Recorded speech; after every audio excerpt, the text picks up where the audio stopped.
전혀 배경은 비 오는 가을입니다.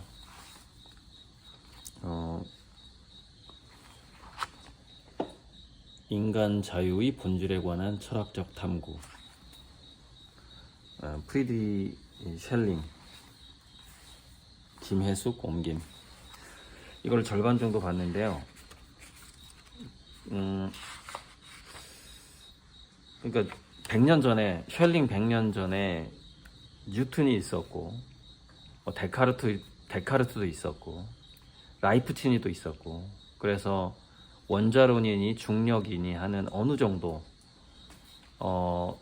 전기가 입자냐 파동이냐, 그러니까 아직 강한 핵력, 약한 핵력, 전자기력까지는, 전자기력은 있었을 것 같은데, 그런 것까지는 전체는 모르더라도 상당히 과학적인 공부를 한 것이 느껴진다. 그리고 거기에서 제가 양자물리학 이쪽에서 어떤 영감을 얻어서 그것이 제 그림이 되듯이, 셜링도 그 당시에 과학적인 기초적인 지식들에서 영감을 얻은 바가 있구나 라는 것이 느껴지는 부분들, 흥미로운 부분들이 있어요. 그래서 셜링은 일단은 말을 했지만은 신성을 철학에서 배제시키는 것 자체를 약간 책임 회피처럼 느낀 거예요. 절대자의 존재라든가 이런 것들을, 그거는 우리가 논할 수 없으니까 빼고 인간적인 수준에서만 우리가 철학을 하자, 또는 유물론적인 시각에서 우리가 손으로 만져지는 거, 보이는 것만 가지고 생각을 하자. 그거를 셜링은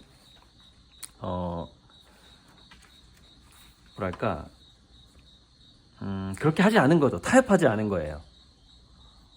주변의 눈치를 덜 본 거죠. 그래서 제가 또 철학과 친구한테 물어보니, 두 명의 첼링에게 영향을 준 사람이 있는데, 지금 한 12살 많은 뮤즈가 있었어요. 뮤즈. 카롤리네라는 뮤즈가 있었고, 보헤미라는 남자가 있었는데, 보헤미에 대해서는 아직 제가 못 찾아봤어요. 나중에 나오겠죠. 근데 이 카롤리네하고 보헤미 약간 신비주의자였던 거예요. 그래서 뭔가를 분명히 셜링이 기적을 본 것 같아요. 기적. 그래서 기적을 책에다가 쓸 수는 없는데, 이건 제 추측이에요. 그냥 책에다가는 쓸 수 없는데, 철학의 범주 안에 그런 어떤 신비함을 집어넣고자 다분히 노력을 한 거죠. 근데 바로 그 노력 때문에 헤겔한테 공격을 받게 되고, 너는 지금 신학을 하는 거냐 철학을 하는 거냐, 이런 공격을 받게 되고, 헤겔이 정신현상학에서 서문에서 비판을 했다고 하는데, 셜링을 비판했고, 셜링은 그것을 자기를 모욕했다 이거예요. 비판했다 이거예요. 그래서 소송까지 갔는데, 그게 출판 금지 소송인지는 정확히 모르겠고, 소송전을 합니다. 헤겔이랑 우정이 깨지고. 그랬는데 이제 후대 평가를 하나 읽어보니,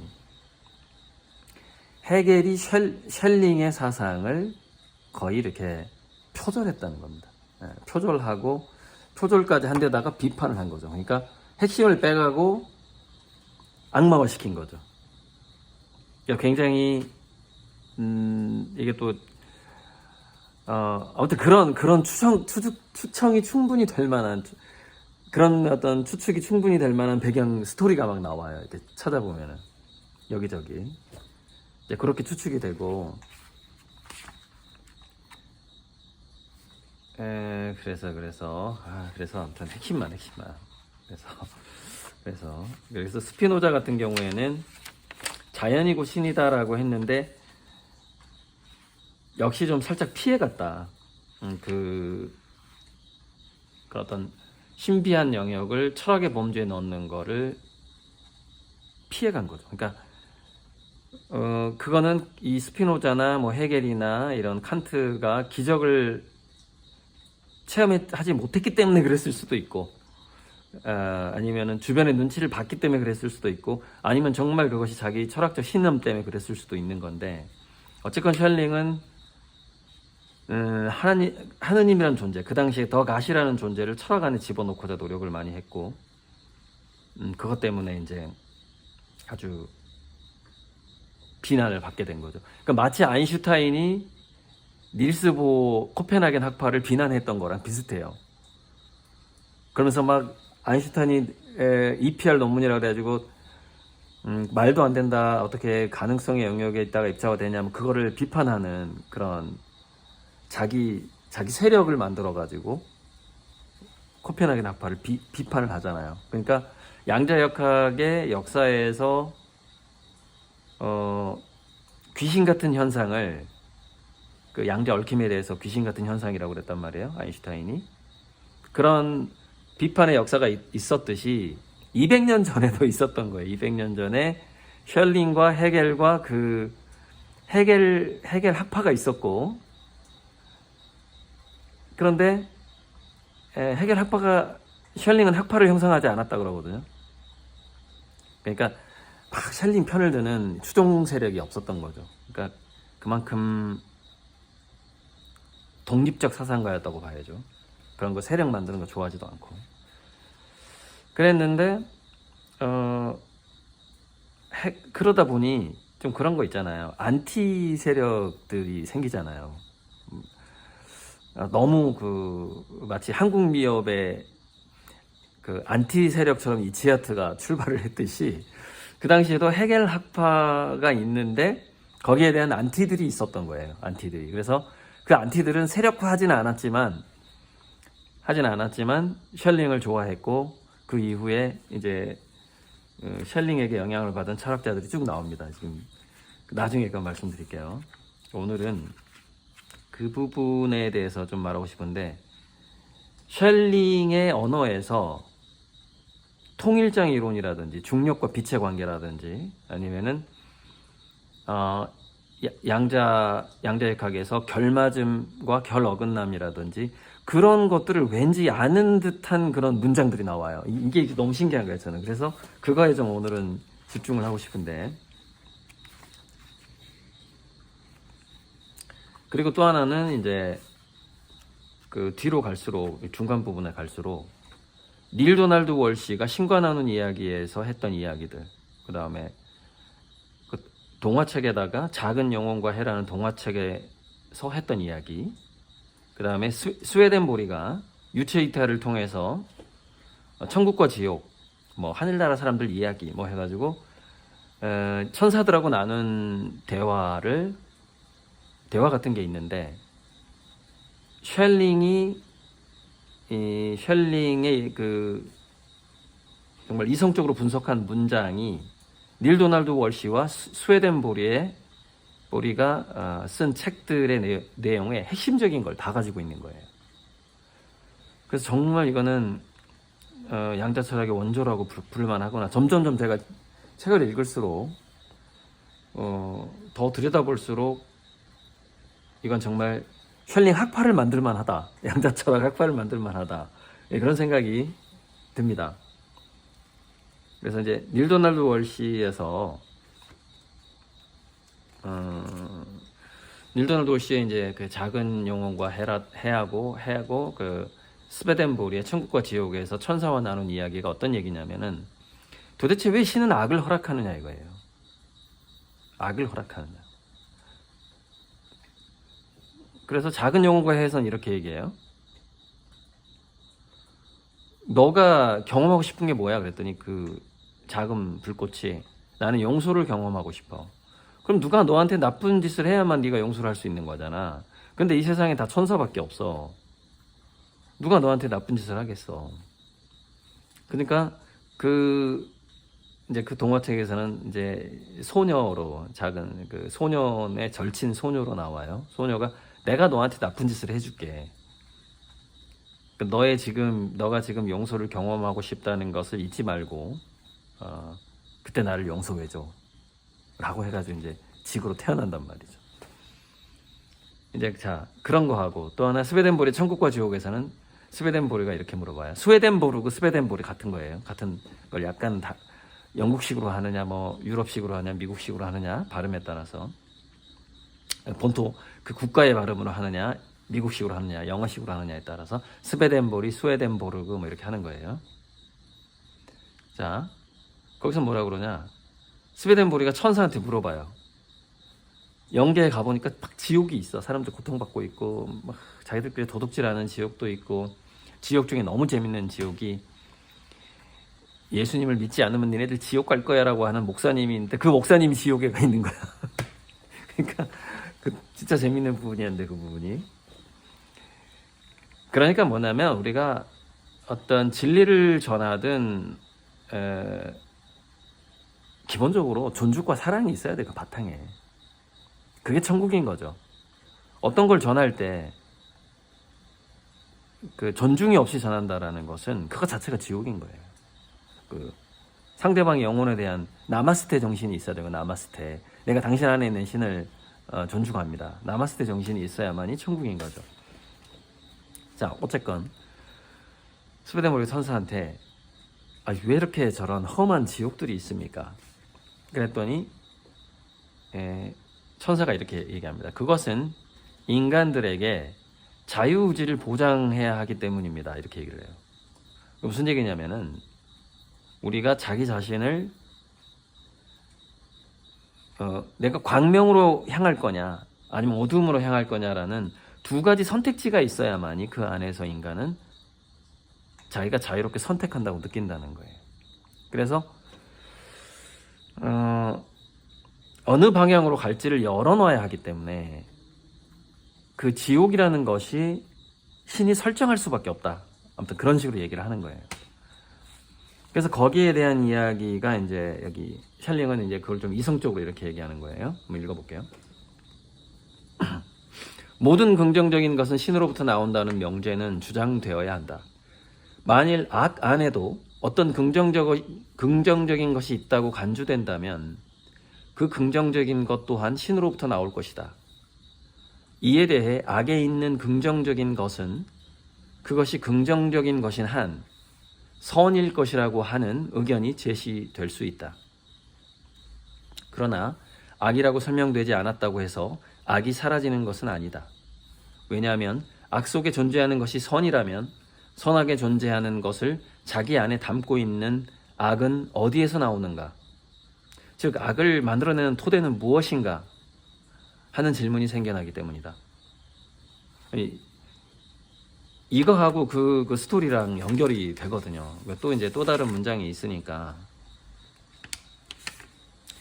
자유가 악을 행할 수 있는 능력이라면 신으로부터 독립된 원천을 가지고 있어야만 할 것이기 때문이다. 그러니까 그 악이 신으로부터 허락된다라는 그러니까 신으로부터 독립된 원천이 실은 없다라는 거예요. 없다. 그러니까 그 악조차 이제 신으로부터 나올 수밖에 없다라는 그런 논리를 펼쳐 나가는 건데, 여기에 관해서 저 뒤쪽에 또 나오니까, 자, 중력과 빛의 관계에 대해서 이야기하는 걸 한번, 여기서는 제가 약간 통일장 이론을 느꼈는데, 제가 그냥 메모를 해놨고 잠깐만요.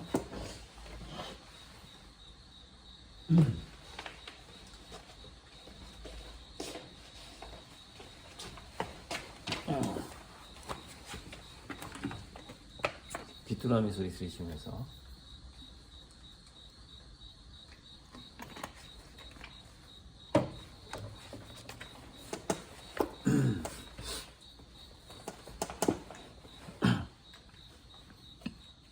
자연에서의 중력과 빛의 관계, 약간 뉘앙스가 느껴집니다. 그 중력과 빛의 관계를 읽어보면은 있어요. 그 약간 통일장 이론에 대한 뉘앙스가 느껴져요. 중력은 빛의 영원히 어두운 근거로서 빛보다 선행한다. 중력이 먼저 있었고 빛의 어두운 근거다 이렇게 얘기하잖아요. 약간 블랙홀, 난 여기서 블랙홀 느낌이 좀 났거든요. 자, 이 근거는, 그러니까 중력은 그 자체로는 현실이 아니며 빛을 여기서 이제 실존하는 것이라고 이렇게 써 있어요. 실존하는 것. 아니, 사진 찍어가지고 또 읽고 하는 게 더 귀찮은 것 같아요. 그냥 이렇게 하는 거. 더 시간 걸려. 빛이 명료하게 되면 어둠 속에 사라진다. 빛조차도 중력을 덮고 있는 봉인을 완전하게 풀지 못한다. 바로 그렇기 때문에 중력은 순수 본질도 아니고 절대적인 동일성을 보여주는 현실적 존재도 아니다. 중력은 오직 그것의 자연으로부터 귀결되는 것일 뿐이다. 좀 애매모호하죠, 표현이.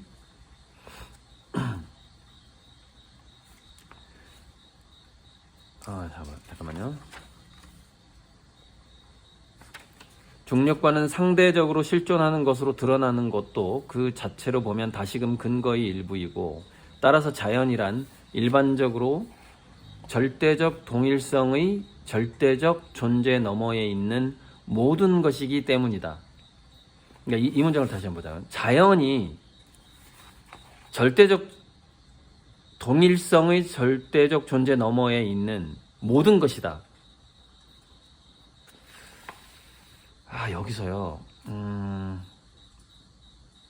약간 동양적 세계관을 볼 수 있는데, 그러니까 동양의 도교에서는 도라는 것이 바로 그 양자장이고, 그러니까 양자장과 지금까지 저는 양자장과 신을 거의 동일시 해왔는데, 동양적 사상에서는 자연이 먼저 있고 나서 신이 자의식을 가진 신이 탄생을 하거든요. 이제 명확히 순서대로 본다면은. 근데 그 점이 이 문장에서 보인다는 거예요.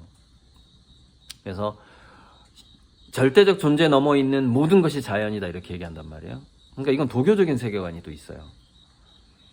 그래서 이 모든 것은 평행우주 같은 거죠. 어쨌건 자연이 먼저 있었는지 아니면은 자연 자체가 그 신의 절대자의 생각인지는 뭐 굳이 따지지 말자고요. 무슨 얘기냐면은 둘 중에 하나이거나 둘 다이겠지, 이렇게 넘어가도 돼요. 이게 평행우주적인 생각이에요. 꼭 막 답을 찾으려고 하지 마시고. 근데 이런 생각을 200년 전에 셜링이 문장으로 써놨다라는 게 지금 저는 그게 이제 지금 더 중요한 거예요. 그 브라이언 그린의 엘러건트 유니버스라는 책을 보면은 중력이라는 것이 평행우주, 우주에 이렇게 분산되어 있어서 중력이라는 힘이 약하다. 그래서 중력 통신이 만약에 생긴다면 중력자, 좀 중력파를 이용한 휴대폰이 만약에 생긴다면 다른 차원에 있는 나와 내가 전화 통화할 수 있을 것이다. 이런 비유가 나오거든요. 그러니까 지금 현대 물리학자들이 가지고 있는 중력에 대한 생각과 쉘링이 이야기하는 것에는 상당히 좀 통하는 게 있다, 이 말이에요.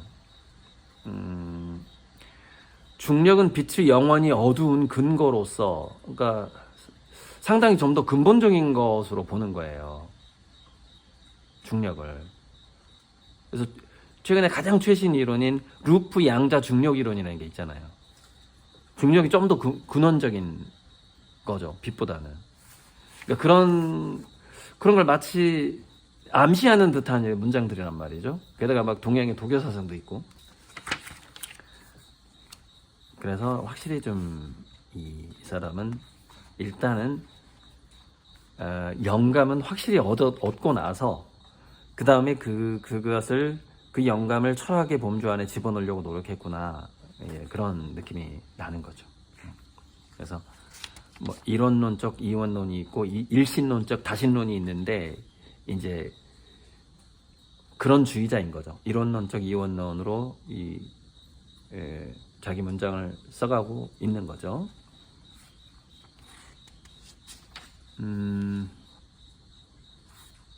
넘어가죠.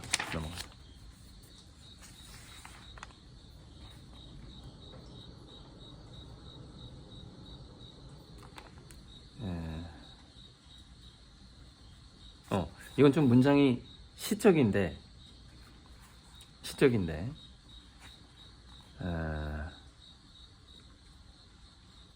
잠깐만요. 좀 시적인 부분만 읽어볼게요. 전체 문장은 이거예요. 보시려면 정지화면 해가지고 읽어보시면 되고. 배려 부분만 읽으면 맥락을 모르니까. 그럼에도 불구하고 온 힘을 다해 빛으로 나아가게끔 인간을 몰아치는 그것은 바로 깊고 깊은 밤에 대한 의식 이외에 다른 것이 아님을 우리는 알지 않는가. 깊은 밤에 대한 의식, 깊은 밤에 대한 의식이 우리 인간으로 하여금 빛을 향해서 나아가게 한다. 그 깊은 밤으로부터 인간은 현 존재로 고양된 것이다. 우리가 아주 깊은 그런 중력, 그런 저 깊은 심연의 신의 어떤 깊은 마음으로부터 이렇게 고양된 것이다. 약간 이런 내용이 아닐까 싶은데, 씨앗 비유를 합니다. 씨앗은 땅 속으로 들어가 암흑 속에 묻혀 있어야만 한다. 그래야만 더 아름답게 빛나는 자태로 자라나 햇빛을 향해 발돋움을 할 수 있게 된다. 인간은 자궁 안에서 형성된다. 오성 없는 어둠으로부터, 알매 위대한 모체인 감각으로부터, 열망으로부터 비로소 빛나는 사유가 자라난다. 이 당시에 오성이라는 거는 이렇게 보시면 돼요. 오감이 있는데, 오감이 있고 이성이 있는데, 오감과 이성이나 지성 사이에 있는 어떤 느낌, 우리가 감각과 사유가 좀 혼재되어 있는 곳, 그게 바로 오성이다, 이렇게 보면 되죠. 이게 뭔가 느낌은 오는데 말로 잘 표현을 못 하겠네, 막 그런 것들이 오성이다, 이렇게 보시면 돼요. 그래서 감성이나 감성이 오성이다, 이렇게 보시면 되겠네. 감각, 감성 또는 오성, 그 다음에 이성, 지성, 이렇게 분류가 될 수가 있는 거죠.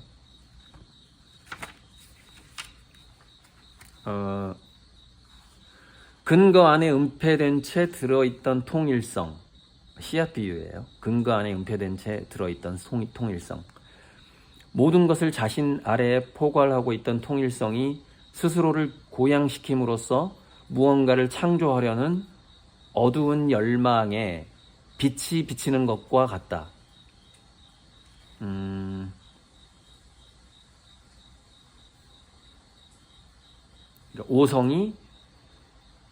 오성에서 이제 이성으로 발달하는 이제 그거에 대해서 지금 표현을 하는 것 같아요.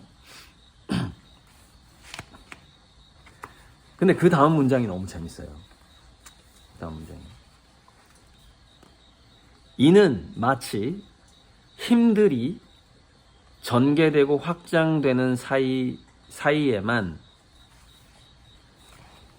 다양한 힘들이 있는데 그 힘들이 전개되고 확장되는 사이에 중력의 어두운 끈이 풀어지고, 이런 표현들이, 중력의 어두운 끈이 풀어지고 분리된 진료 안에서 숨겨져 있던 통일성이 전개되는 것과 같은 것이다. 그러니까 중력의 어두운 끈 하면은 여기서 약간 저는 또 블랙홀이 느낌이 온단 말이죠. 신의 본질을 깊은 어둠 속에 빛을 던지는 생명의 시선과도 같이 자기 자신 안에 담고 있어야만 한다. 그러니까 인간에게 어둠 속에서 빛을 던지는 생명의 시선과도 같이 그 신의 본질을 자기 자신 안에 담고 있어야 한다. 이제 우리 인간에게 이제 이거를 그래야 한다, 이렇게 얘기를 하는 건데,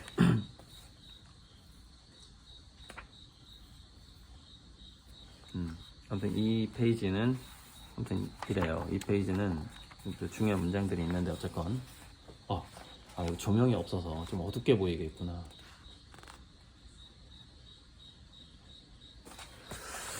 어둡게 보이겠네. 조명을 해놓고 할걸.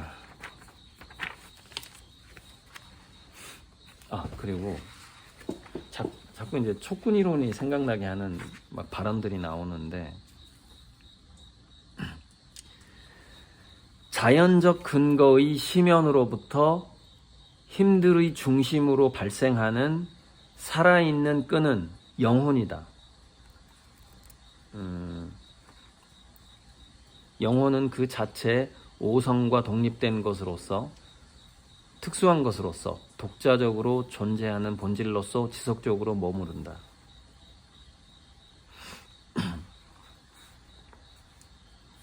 여기는 진짜 사진 찍어서, 그 다음은 사진 찍어서 읽어야 되겠네요. 왜냐면 상당히 중요한 부분들이 너무 많이 나와서 64페이지부터는 사진을 찍어서 해설해야 될 것 같아요. 이거는 여기서 읽어가지고는 좀 너무 재미가 없을 것 같아요. 왜냐면 막 이런 게 나오거든요. 이 셸링의 각주거든요. 셸링이 이 상태를 태양이나 심장이나 눈이 있는 상태라고 표현을 해요. 태극. 그리고 그냥 아무것도 없는 상태를 약간 타락으로 표현하는데, 이게 이제 동양에서는 이걸 태극이라고, 이걸 무국이라 한단 말이에요. 이런 거를 그림을 그립니다. 셸링이. 그 당시 동양철을 공부하진 않았을 것 같아요. 근데 라이프니츠가 주역을 공부했다는 얘기가 있기 때문에 무국과 태극을 이렇게 표현한 걸 봤을까? 뭐 도저히 그 시대로 가보지 않으면 이게 알 수가 없는데, 어쨌건 상당히 도교적인 어떤 발언도 나오고, 여기서부터는 64페이지부터는 이 살아있는 끈, 중력의 어두운 끈, 자꾸 끈 이런 게 나오는데, 자꾸 이제 저는 블랙홀과 촉군 이론, 양자장 이런 단어들하고 자꾸 겹쳐지게 돼요. 여기까지만 하고 일단 64페이지 여기는 좀 읽어드리고, 가운데 부분 끊어야 되겠네. 이건 사진 찍어서 해야 될 것 같아요. 자, 이게 통일장 이론이 너무 생각나게 하는 문장인데,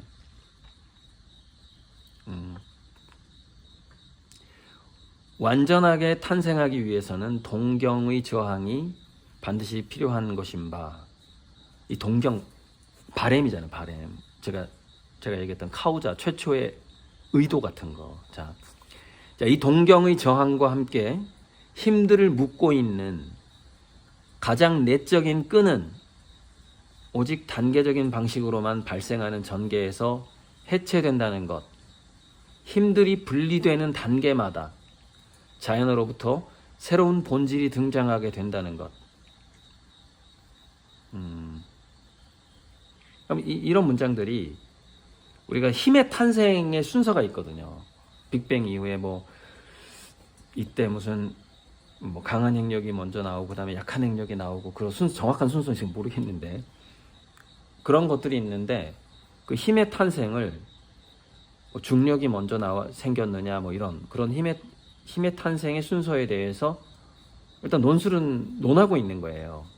힘들이 분리되는 단계마다 이렇게 새로운 본질들이 등장하게 된다. 이런 문장들. 그리고 단계적인 방식으로 발생한다. 이런 문장들이 그 4대 힘을 떠오르게 하는, 생각하게 해보게 하는 그런 문장들이에요. 그러면서 자연철학의 과제에 대해서, 그러니까 지금 우리가 통일장 이론을 향해서 사람들이 연구를 하고 있잖아요. 촉군 이론이니 루프 양자 중력 이론이니 그쪽으로 가고자 하는 건데, 거기에 대해서 이렇게 또 진술을 합니다.